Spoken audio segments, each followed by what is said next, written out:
A study I recently read in business school said that 80% of the time, executives leave money on the table during negotiations. 80% of the time. And further research said that the average person hates the idea of negotiating so much that they'd rather give up more time, more money, more anything, just so they don't have to negotiate at all. So there's clearly a lot of people that hate the idea of negotiating. And there's probably a lot of reasons for this, but the main idea is that people see negotiations as a battle or a struggle between two parties. The brave versus the weak. And unless you're really good at standing your ground and asking for or believing in whatever you're going to believe in, then you're going to get plowed over.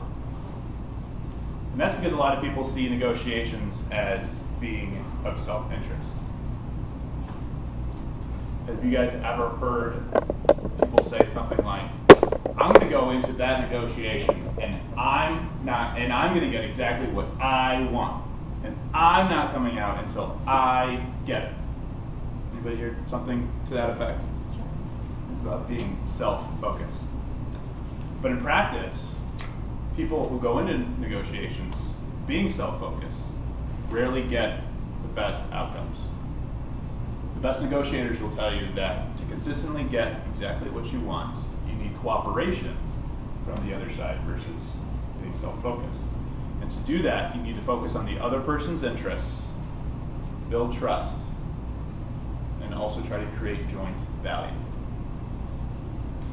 Mr. Toastmaster, fellow Toastmasters, and honored guests, there are two main argument types, distributive and integrative.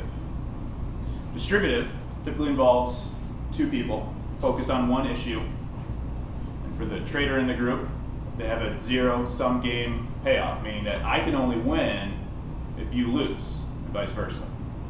So picture two people playing tug-of-war, going back and forth, struggling, battling.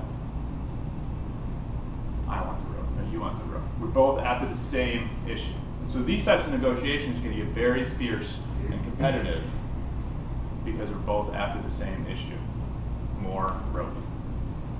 The second type of negotiations is the integrative approach. There can be two or more people, but typically there's multiple issues, and each person wants those issues to a different degree. So take, for example, a total compensation package. Has anybody here got a compensation package before?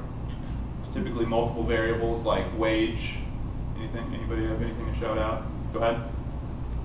The variables that go into it? Yeah. There's wage. So in my line of business, there's your base salary, there's your percentage split, there's payout structure. If you make X dollars, then your split goes from X to Y. So there are tons of variables. There's no fixed line.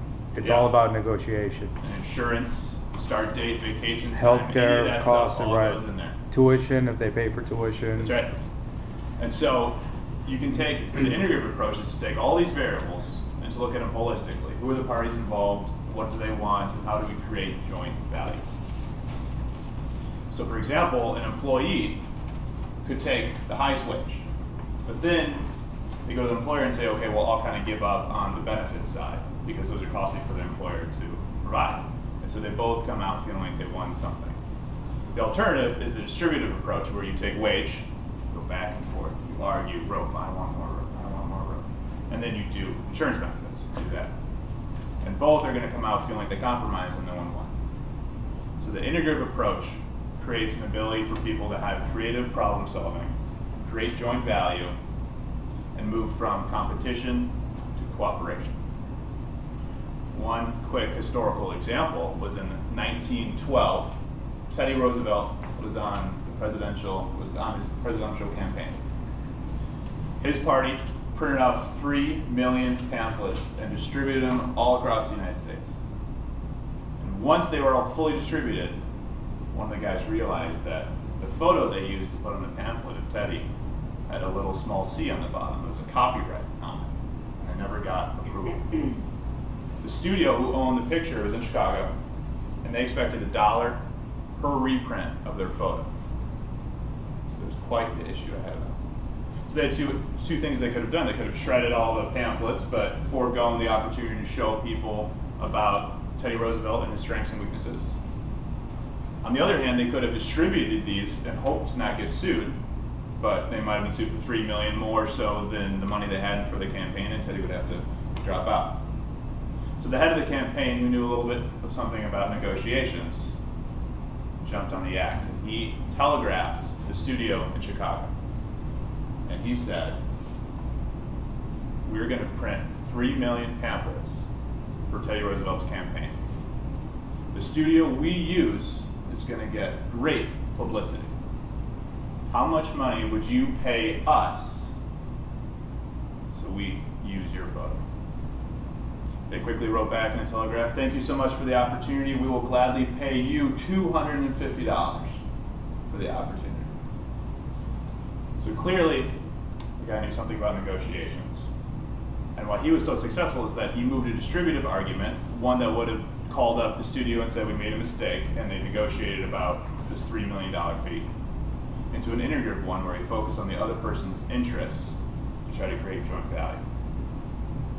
So fellow Toastmasters, as you leave here tonight, and as you look at your negotiation toolbox, add a tool in there that says move your distributive arguments to integrative ones by looking at the other party's interests, building trust, and working on building joint value. Thank you.